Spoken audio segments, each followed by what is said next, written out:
Machine है, fancy काम करना चाहते हो तो कमांडो धागे की सेटिंग आज आपको समझाऊंगा। कमांडो धागे की सेटिंग, वीडियो को लाइक करो, आईडी को फॉलो करो। धागा लगाना है, यहाँ से घुमाना है। कमांडो धागे के लिए टेंशन को थोड़ा ढीला रखना है, ज्यादा ढीला ना ज्यादा टाइट, दरमियाना रखना है टेंशन को। ज्यादा टाइट होगा तो धागा मसला करेगी मशीन। इस सुई में धागा लग गया।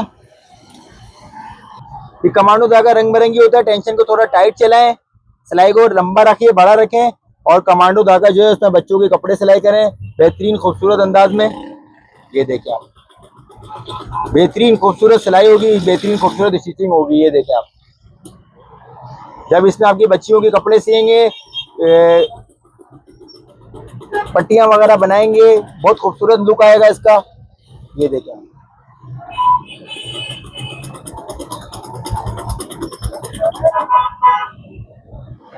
ये देखिए आप,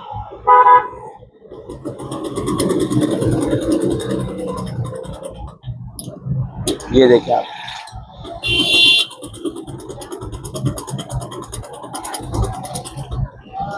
ये देखिए आप सिलाई।